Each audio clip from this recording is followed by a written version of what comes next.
And hello to you, and welcome to the Richard Nicholls podcast, the personal development podcast series that's here to help inspire, educate, and motivate you to be the best you can be. I'm psychotherapist Richard Nicholls, and this is episode 176. It's titled, The Meaning of Life. And if you're ready, we'll start the show. Welcome to a new month, you gorgeous people. I've got some big news for you.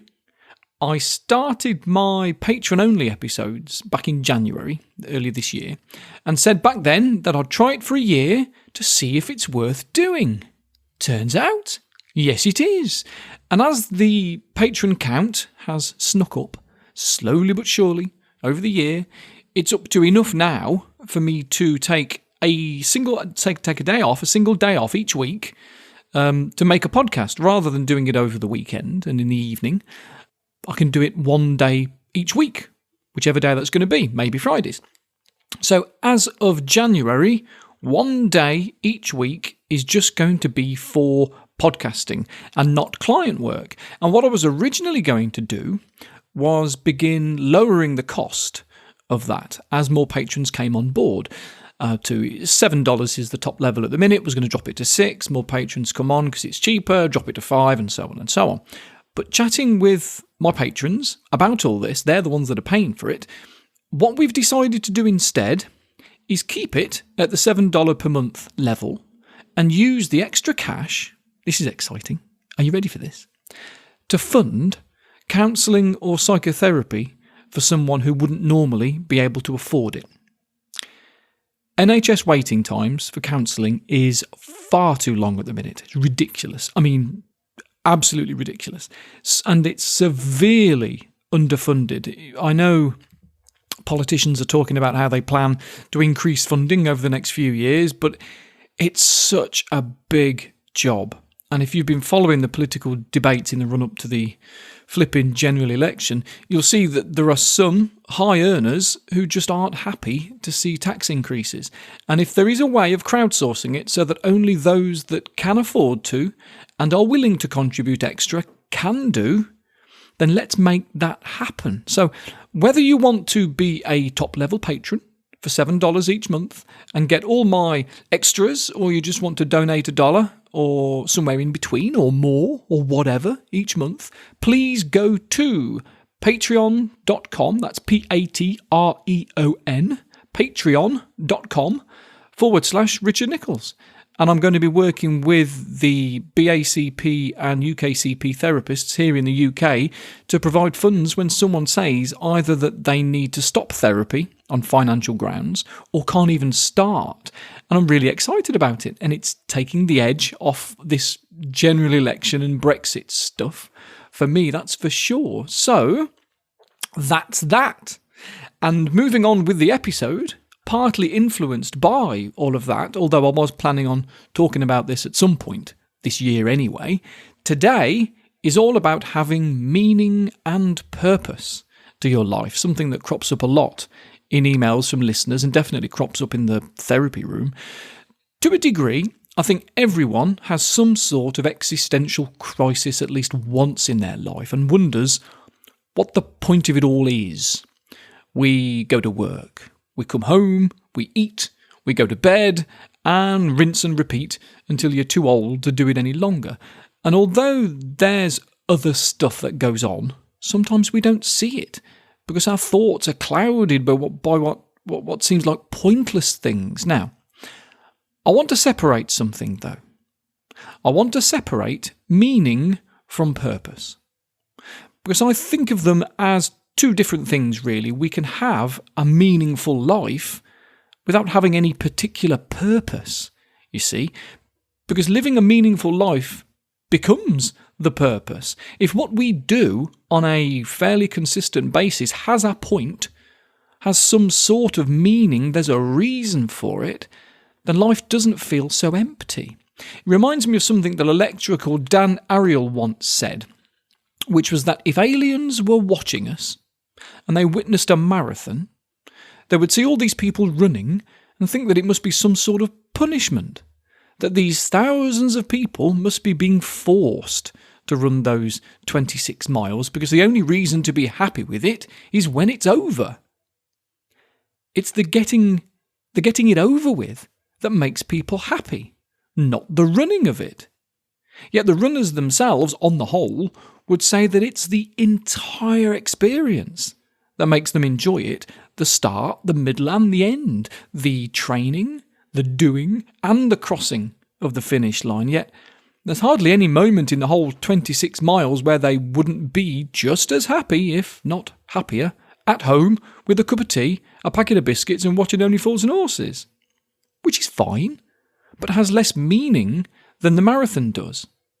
But it looks as if there's no purpose to running non-stop for 26 miles until you know what it means to each runner, each participant. And each runner may say something different about what the marathon means to them. So when you ask people about their purpose, if you ask them why they get out of bed every day, most people will say it's because of their job. They get up so they can go to work, so that they can have a roof over their head and pay for some nice experiences, and for a lot of people, that's fine. But not for everyone. Not just because not everyone is in work, but for some people, even when they are, it still feels flat. It's not enough to do a job every day, just so you can then spend a week or two not doing it somewhere different. And like the mountain climbers that spend months training for their climb, they get to the top and spend hardly any time there because they're so cold and tired and they just want to get back down as soon as possible. Then when they do, they start planning their next climb. And I've met those people. You might be one of them. It's as if what motivates us isn't the resting, it's not the 2 weeks in the sun, it's the achievements, the pursuit of some goal, so that even when we get there, we want the whole journey again. But without the end result, the journey itself is meaningless. It's literally torture.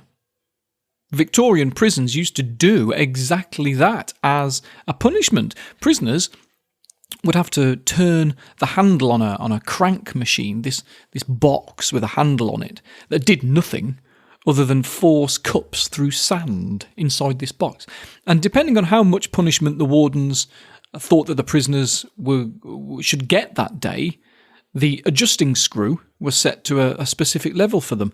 Supposedly, it's why prison warders got the nickname of screws. Who knows? It was 120 years ago. But it wouldn't have been much of a punishment if there was a reason for it, if there was a point. One quite well-known study that shows this was published in the Journal of Economic Behaviour and Organisation, where 3 MIT professors put this experiment together. Basically, if you want to know how significant having meaning to what we do is, you need some sort of statistics, some numbers to measure. So what they did is create a couple of tasks that could be made either meaningless or meaningful. They could do the task as many times as they'd like, and they'd be paid a small amount to do it, but every time they did it, they earned a little bit less, until they would earn pretty much nothing. So if you get enough people to take part, you can see the differences between each group in when they decide to stop doing it. So the first task was to look through a series of letters on a page, trying to find where the double letter S's were. Each page had 10 of these double letter S's, SS. You had to look for them in all these letters, in all these jumble up of letters on this page.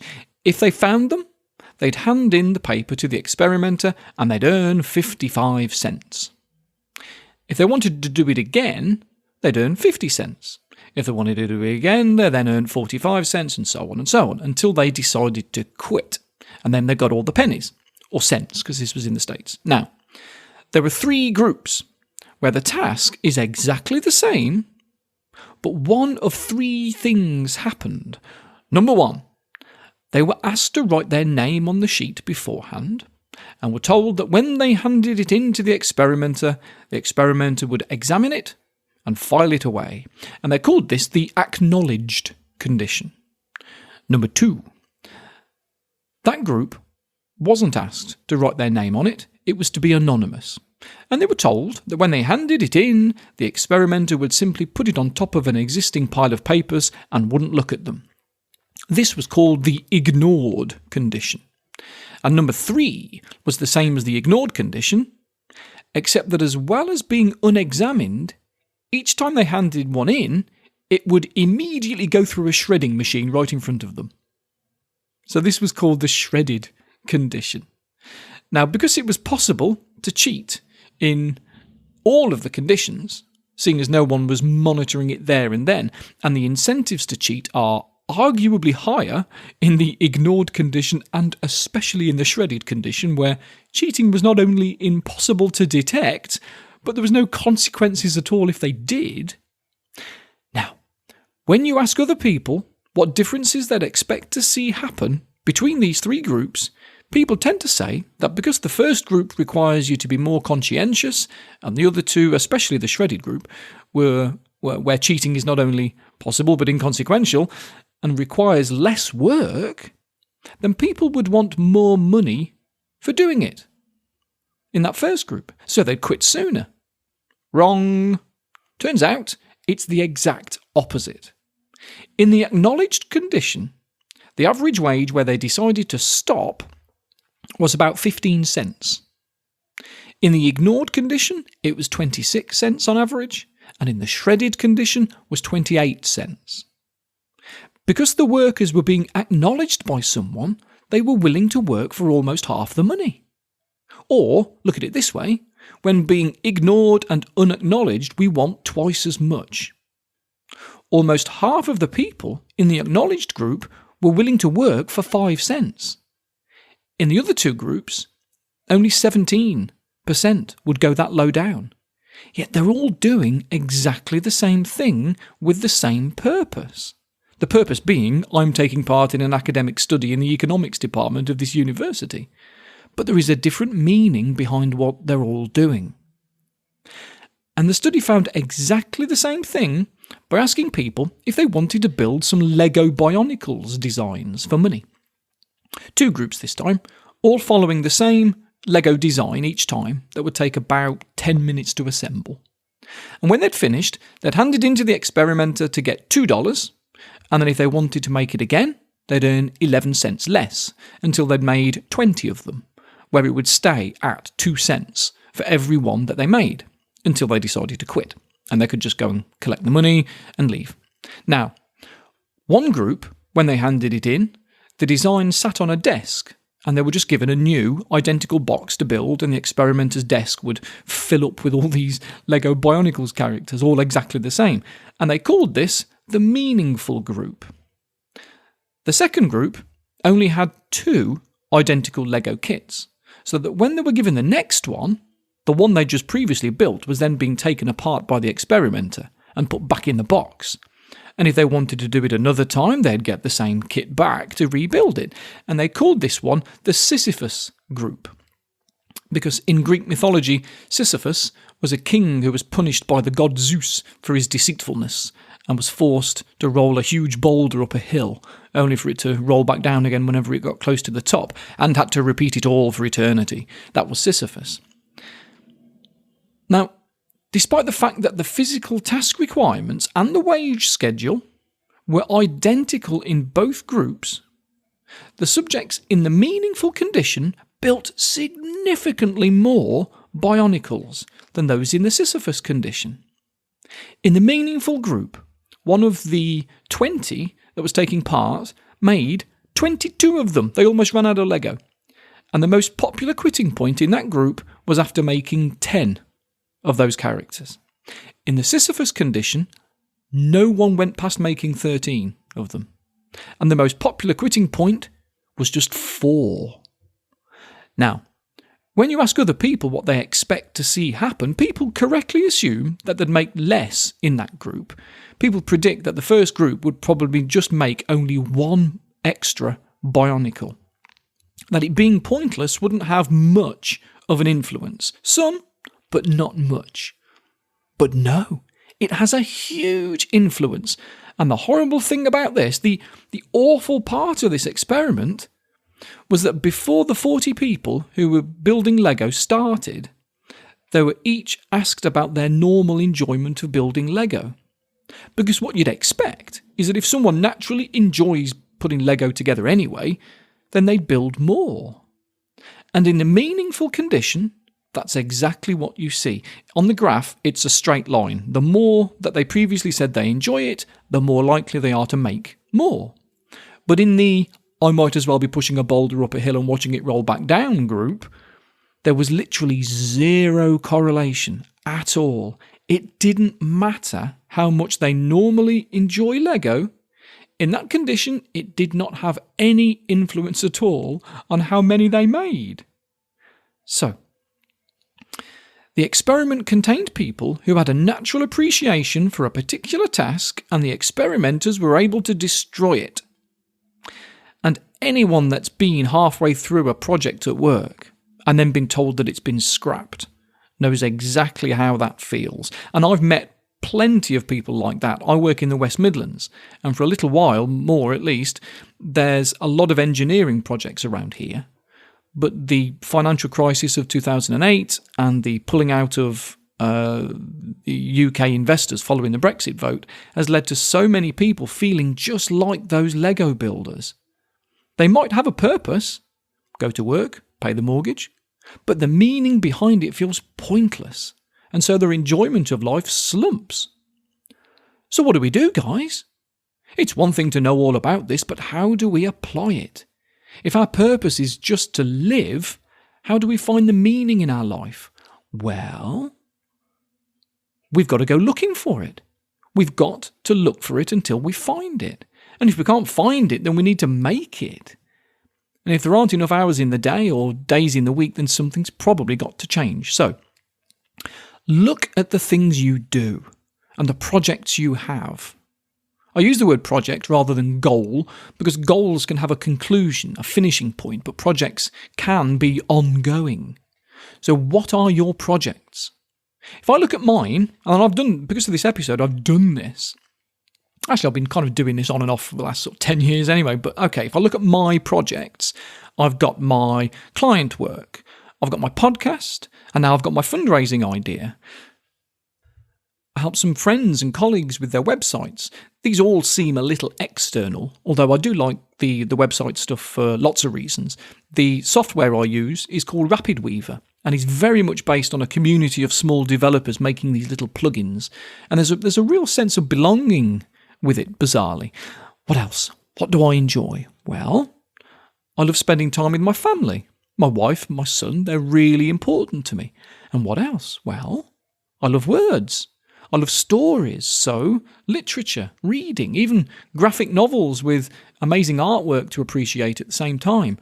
I love learning, knowledge, understanding of things. Even though I'm not the smartest guy in the world, I want to try and understand as much of it as I can. I love music, listening to it and playing it. I love playing my guitar, even though I sound awful in comparison to most. There's a theatre company that I work with, producing plays, again, maybe because of my love of words, but the entertaining side of the putting on of a performance for someone, seeing hard work produce something, even if all it generates is, that wasn't bad for an amateur show, was it? It might just generate that. That was worth £6, I love it. I support the associations and the registers that look after talk therapists, and I'm interested in the campaign for real ale and humanism. And maybe a lot of these dozen or so things all have the same foundations that run through them. Maybe it's supporting the underdog. Maybe it's connections to other people. Maybe it's lots of things. But to me, it all has meaning. And over these years, in order to see my life as meaningful, I've had to trim away the fat until these core things are what's left. And in order to feel that you're living a meaningful life, maybe you need to do the same.